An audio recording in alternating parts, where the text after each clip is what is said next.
할렐루야. 오늘은 다시 복음 앞에 라는 제목으로 하나님의 말씀을 전하고자 합니다. 얼마 전에 페이스북에 한 한국인 청년과 일본인 중년이 싸우는 장면을 본 적이 있습니다.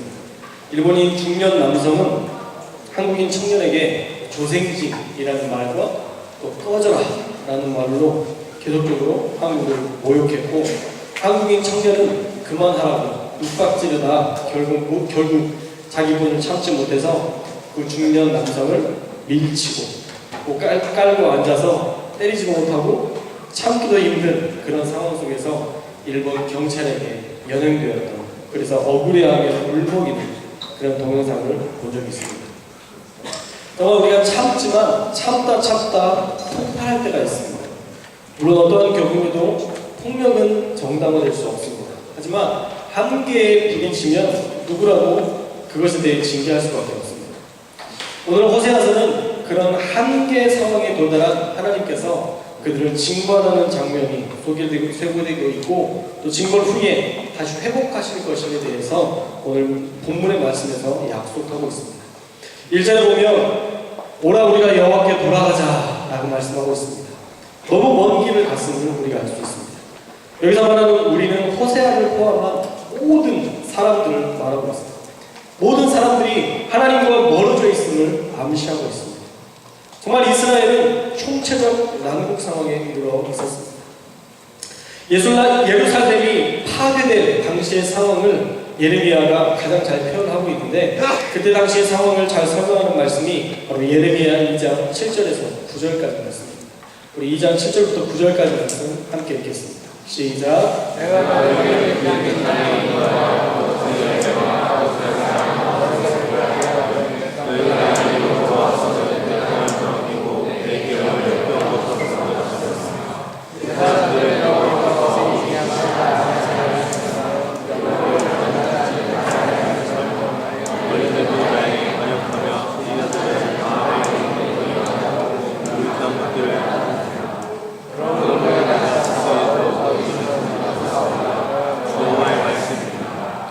하나님께서 이스라엘을 향해서 적과 꿀이 흐르는 가나안 땅, 그 기름진 땅에 인도하였는데, 그 열매와 아름다운 것들을 먹게 하였는데 이스라엘 백성은 땅을 더럽게 했고 기업을 역겨운 곳으로 만들었다 얘기합니다.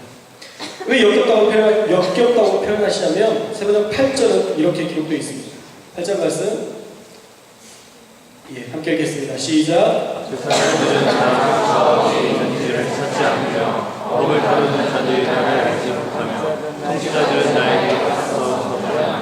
예언자들은 바알 신의 이름으로 예언하며 도움도 주지 않다는 사람들만 쫓아다. 여기서 말하기는 제사장은 하나님을 찾지 않고 라고 얘기하고 있습니다. 형식적인 종교인으로 살았다는 거예요. 또 법을 다루던 자들은 하나님을 알지 못했답니다. 하나님에 대한 두려움 없이 자기 마음대로 법 집행을 했다는 거예요. 또 통치자들은 나에게 맞서서 범죄했다라고 얘기합니다. 통치자들이 정의와 공의 없이 하나님께 대항하고 무시하고 죄와 악행을 저질렀다는 거예요. 자기 입속만 채우고 있다는 것입니다. 예언자들도 바알의 신의 이름으로 예언하며 도움도 주지 못하는 우상들만 쫓아다녔다라고 얘기합니다. 하나님의 뜻을 전해야 할 예언자들이 이방신과 우상들을 쫓아서 그렇게 헛된 미신 속에서 백성들을 미혹했다는 겁니다. 제사장들부터 해서 모든 법 집행자들, 통치자들, 리더들, 모든 사람들이 예언자들까지도 하나님의 뜻과 하나님 안에서 살지 않고 악한 일을 저지르고 악함 속에서 살았다는 것입니다. 그래서 결국 하나님은 내가 다시 싸우고 너희 자손들과도 싸울 것이다 라고 말씀합니다. 여기서 싸우다는 말은 히브리어로 리브라는 말인데 뒤흔들다, 책망하다 라는 뜻이 있습니다. 하나님께서 그 잘못을 더 이상 용납하지 않으시고 책망하시겠다는 말씀이에요. 결국 참으셨지만 하나님께서는 결국 이스라엘을 징계할 수밖에 없는 그런 시대적 상황이 배경이 있었다는 거예요. 또 호세아서 4장 1절에서 2절 말씀의 세 번역은 그 시대를 이렇게 설명하고 있습니다. 우리 함께 읽겠습니다. 시작. 이스라엘 자손아 주의 말씀을 들어라. 주님께서는 땅의 주들과 이루셨습니다. 이 땅에는 지식도 없고 사람도 없고 하나님을 아는 자식도 2절 있는 곳에서는 전투와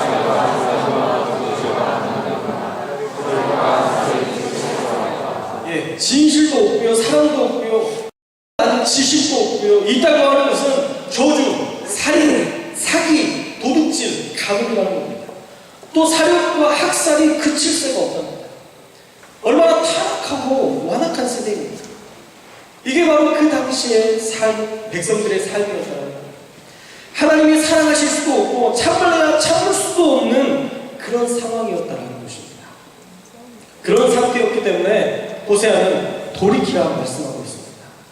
다시 회복하자 말씀하고 있습니다. 그런데 1절 중반부에 보면 말씀이 좀 섬뜩합니다. 여호와께서 우리를 찢으셨으나 도로 낫게 하실 것이요 우리를 치셨으나 싸매실 것이라 말씀하고 있습니다. 원어로 보면요, 여호와께서 우리를 박살내셨으나 도로 치유하고 건강하게 만드실 것이요 우리를 치셨으나, 원어는 치다, 때리다, 갈기다, 죽이다, 파괴하다 라는 뜻으로 되어 있는데 완전히 파괴하셨으나 싸매어 주실 것이라 말씀합니다. 박살내고 완전히 죽게까지 파괴한 후에 치유하고 감싸주시고 안아주시겠다는 거예요. 그냥 너무하지 않아요? 하나님이 그렇게 사랑이 많은 분이시라면 그렇게까지 하셔야 될까요? 완전히 박살내고 밟고 짓밟고 죽게 된 그 상태에 내가 널 사랑한다, 내가 널 치유한다, 이렇게 그 사람을 치유하겠다. 너무 하나님 너무 하신 거 아닙니까? 라는 생각이 들지 않으세요? 저도 말씀을 준비하면서 아니 그렇게 때리실 거면 좀 다른 방법을 쓰시면 안 되나? 왜 굳이 그렇게까지 때리신 다음에 내가 널 안아줄 거야, 내가 널 풀어줄 거야, 왜 이렇게 얘기하시나? 이 대답이 혼란스러웠어요. 만약 저희 아버지가 정말 뒤지게 된 다음에 그래도 내가 널 풀어줄게, 안아주면 더 섬뜩할 것 같아. 이 아버지가 나 정말 사랑해서 안아주는 건지 되게 그 진심에 대해서 다시 한번 생각해 볼 것 같은 그런 생각이 들었어요. 그리고 말씀을 다시 한번 자세히 봤습니다. 그리고 연구를 해봤습니다. 그렇게 죽기 전까지 박살내신 후에 다시 회복한다면 그게 과연 회복이 될까 의문이 들어서 말씀을 찾아봤습니다. 그런데 하나님께서 너무하신 게 아니었다는 거예요. 왜 그런지 아세요? 우리가 읽고 있는 이 호세아서 6장 말씀은 북이스라엘이 심판당하기 전 60년 전에, 정확히 말하면 58년 전에 쓰여진 성경이라는 것입니다. 다시 말해서 정말 멸망당하고 심판당하고 고통당할 때에 이 글이 쓰여진 것이 아니라 60년 전에, 아직 심판당하기 60년이나 남겨놓은 그 시기에 이 말씀이 쓰여졌다는 거예요.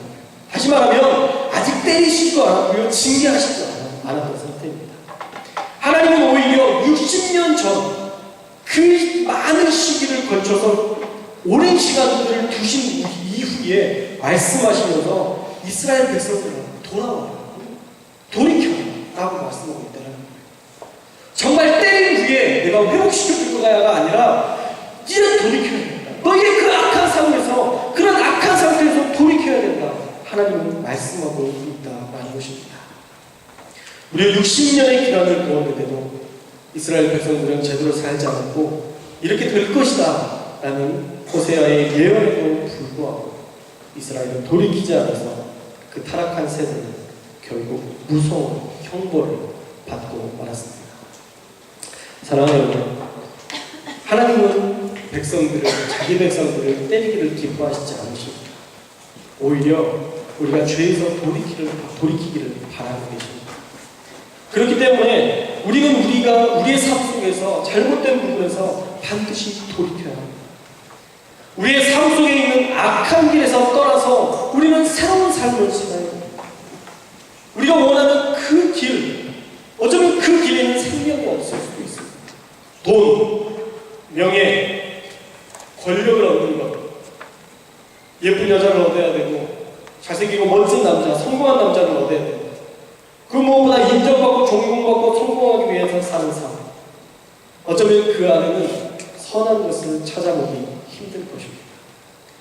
왜 대기업의 수장들이 그렇게 무너지나요? 왜 뉴스에 나오는 국회의원들이 그렇게 무너지나요?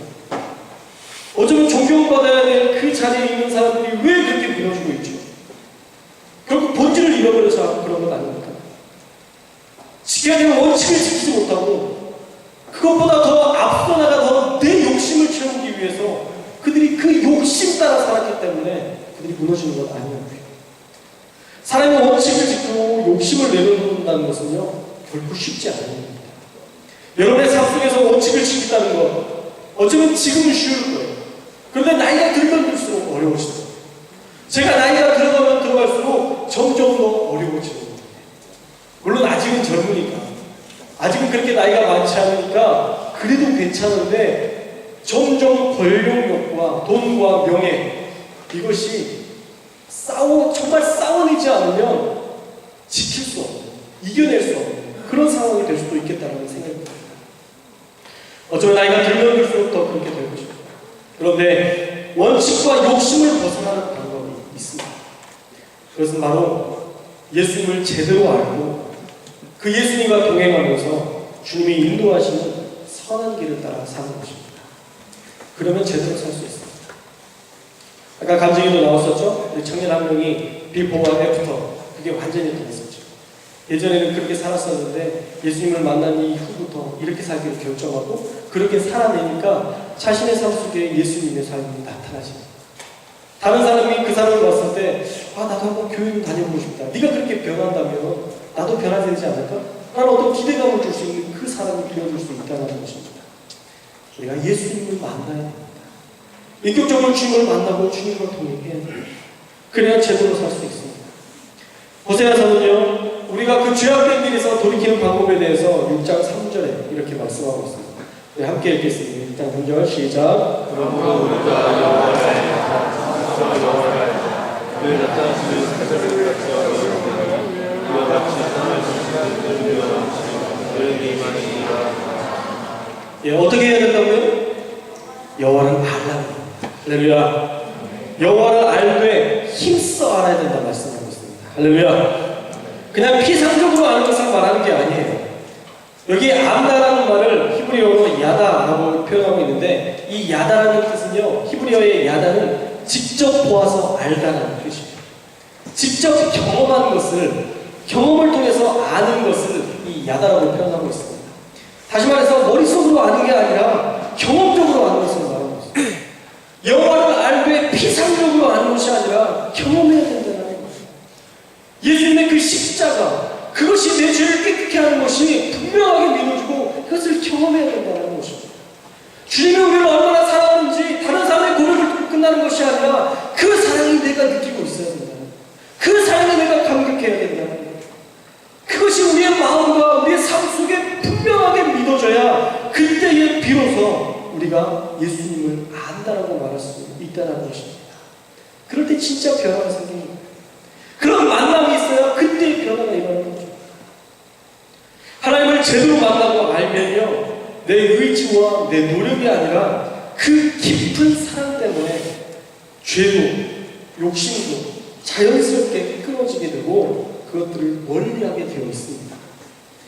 하나님의 깊은 사랑이 들어가면요, 죄 안 지하지 몸부림치지 않아요. 그 십자가만 생각해도 내가 죄를 가까이 하는 것을 꺼리게 돼요. 하나님을 진짜 만난 사람들은 변화가 되어지는 것입니다.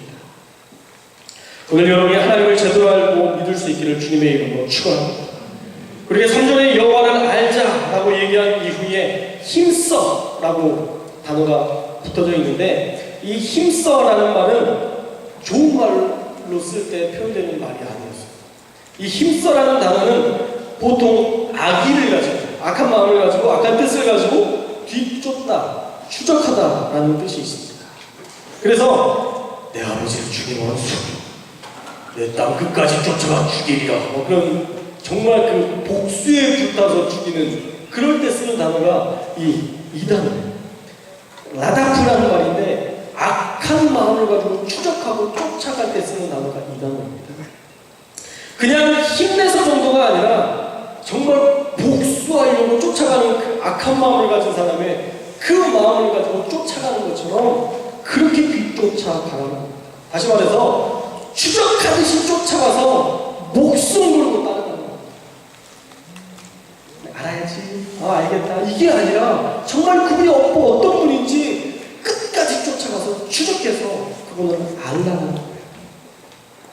목숨 걸고 주님을 알기 위해서 추적하면 우리는 하나님을 알 수 있게 됩니다. 그분을 만나게 됩니다. 여러분, 하나님을 만나는 것이 얼마나 쉬운지 아세요? 하나님 만나는 게 가장 쉽습니다. 왠지 아세요? 하나님은 우리를 만나시기 위해서 이미 성경을 통해서 그분 스스로 다 드러내셨어요. 다 표현하셨어요. 다 계시해 주셨어요.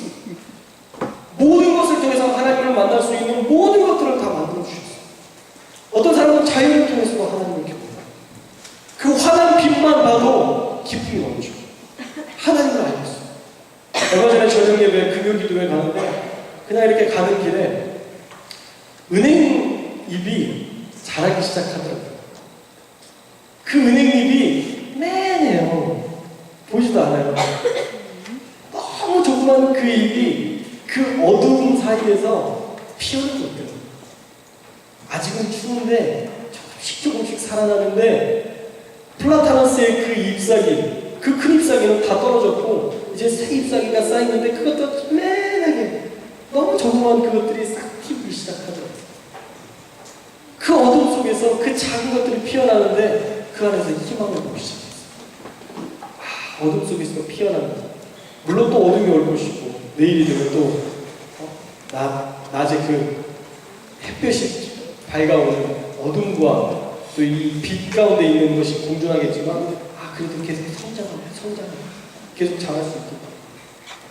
그 작은 것을 보면서도 하나님의 메시지를 발견할 수 있고 찾아낼 수 있고.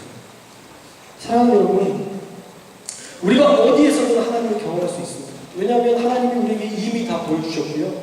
가장 중요한 것은요, 하나님은 여러분들을 너무 사랑하세요. 이미 하나님은 여러분들을 사랑하고 계세요. 그렇기 때문에 하나님을 만나는 게 너무 쉽습니다. 우리 예언인가요? 우리 예수인가요? 저한테 이쁜 짓을 하지 않아도요, 그냥 이쁜 내 자신이니까. 그럼 나중에 자신감은 나요. 물론 가끔 애들을 싫어하는 사람도 있긴 있어요. 난 아이 이쁜 줄은 모르겠다 그러는데 저도 그 사람 이해가 안 돼요. 어떻게 아이가 이쁘지 않을까? 그게 이해가 안 되기도 하는데 어떻든 자식을 낳으면 조카와 비교할 수 없는 그런 기쁨이 있어요. 이 아이가 나를 사랑해달라고 말하지 않아도 그냥 사랑스러워. 우리 하나님이 여러분들을 대할 때에도 이미 그렇게 사랑하고 계신다는 거예요. 그래서 여러분들은 하나님을 만나는 것이 대단히 쉽습니다. 그리고 오늘 말씀에서도 이렇게 얘기하고 있죠. 그의 나타나심은 새벽빛같이 어김없으시다라고 얘기해요. 늘 그때가 되면 떠오르는 새벽빛처럼 어김없이 우리에게 비추실 것이라는 거예요. 여러분들 가운데에 여러분들이 하나님을 알고자 하는 그 열망만 있으면 하나님은 수시로 때때에 맞춰서 여러분들에게 드러내시고 함께 하신다는 것입니다.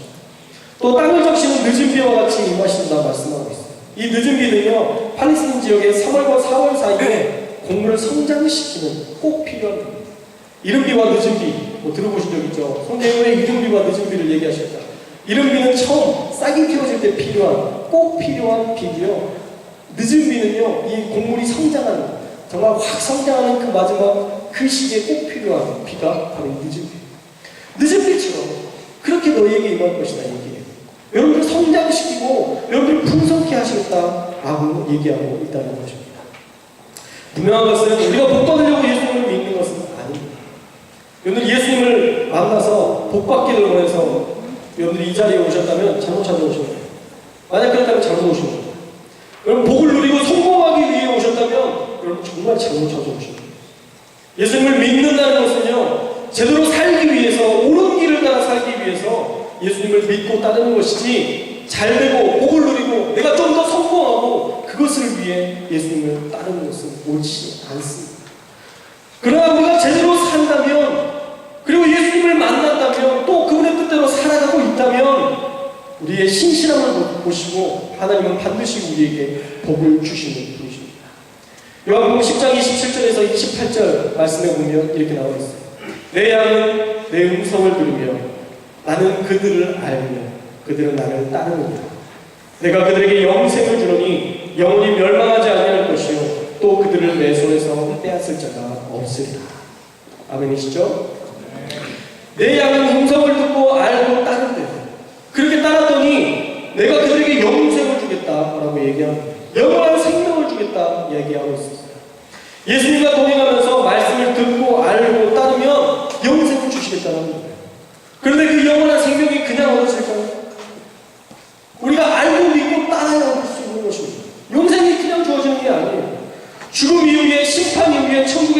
것이 교회 다닌다고 주어지는 것일까요? 그렇지 않다는 것입니다. 제대로 살아야죠. 교회에 발을 들여두고 등록했다고 해서 우리가 구원받는 것이 아니라 제대로 살아야 되는 거예요. 그냥 그렇게 사는 그리스도인들 때문에 세상 속에서 예수님이 손가락질 당하시고 교회가 욕을 먹고 있습니다. 그러나 예수님의 말씀을 듣고 알고 따르면 우리가 제대로 살면 영생을 얻고 더 풍성히 누리게 되는 것입니다. 요한복음 10장 10절 말씀을 함께 읽겠습니다. 시작. 내가 온 것은 양으로 생명을 얻게 하고 풍성히 얻게 하려는 것이라. 예수님이 오신 것은요, 생명을 얻게 하고 더 풍성하게 얻게 하시기 위해서 우리에게 오셨다 말씀하고 있습니다.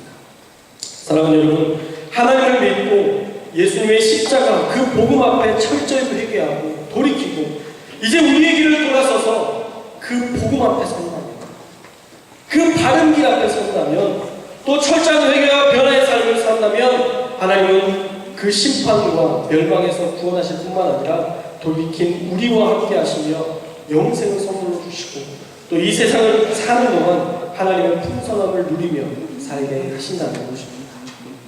그러니 이제 여러분의 삶의 죄에서 돌이켜 회개하고 하나님 편으로 나아오십시오. 더 이상 믿는다고 믿지 말고 안다고 믿지 말고 제대로 예수님을 경험하고 그 십자가와 보혈 그 생명 되심 앞에 다시 나아오십시오. 새생명 축제에 듣기 좋은 말로 예수님 여러분들 너무 사랑하신다. 어떤 일을 해도 그 십자가 앞에서 다 용서하시고 여러분들 다 품으실 겁니다. 그렇게 좋은 말만 해도 여러분들이 교회에 다시 나올까 말까 한데 이렇게 혼내듯이 말하는 이런 말씀을 듣고 어떤 사람들이 과연 좋아할까? 말씀을 준비하면서 마음이 무거웠습니다. 그런데 청년들에게 듣기 좋은 말보다는 필요한 말을 해야 된다는 생각이 하나님께서 주신 마음이었습니다. 여러분에게 어렵지만 선지자의 마음을 가지고 하나님의 마음을 전합니다. 그럼 언제까지 그렇게 흘러가듯 살아갈 겁니다. 언제까지 죄와 그렇게 타협하면서 분명 아닌 것을 아는데 아닌 것이 분명한데도 그냥 끝까지 그 길로 가실 겁니다. 언제까지 그렇게 생각하는 대로 믿고 그렇게 사실 겁니다. 복음은 분명합니다. 진리는 바뀌지 않습니다. 그 진리 앞에 그 복음 앞에 살아야 우리 인생은 변화될 수 있습니다. 오늘 여러분에게 결단합니다. 지금까지 살아온 삶에서 돌이키고 싶으신 분들이 계실까요? 혹시라도 아무에게도 말할 수 없는 어떤 그 죄 때문에 점점 여러분이 멸망길로 가는 것 같은 희망이 없는 분들이 계신가요? 그렇다면 그 복음 앞에 다시 엎드리십시오. 그 예수 그리스도의 십자가 앞에 다시 나아오십시오. 여러분이 그렇게만 한다면 예수님은 언제든지 여러분들을 안아주시고 여러분들을 싸매주실 것입니다. 하나님은 결코 여러분들을 책망하고 싶어 하시지 않습니다. 하나님은 결코 여러분들을 때리고 싶어 하시지 않습니다. 어찌 그 사랑하는 자녀를 때리고 싶은 부모가 있겠습니까? 어찌 그 마음으로 품고 그렇게 사랑했던 그 자녀를 때리고 아프게 해서 그렇게 돌아오게 하고 싶은 부모가 누가 있겠습니까? 왜 하나님도 그러시지 않으셨어요? 60년이나 전에 60년 전에 그렇게 많은 시간을 두고 돌아와라, 돌이켜라, 내가 너와 함께하기로 돌아와, 계속 우리를 초청하셨어요. 이제는 돌이켜야 될 때입니다. 이제 그 자리에서 돌이켜야 될 때입니다. 누가 여러분의 삶의 자리에서 돌이키시겠습니까? 여러분들 중에 누가 다시 그 품에 안기기 위해서 그 십자가 앞에 어쩌면 힘들겠지만 어렵겠지만 그 미안한 마음 가지고 죄송한 마음 가지고 그 십자가 앞에 나오시겠습니까? 다 같이 눈을 감아볼까요?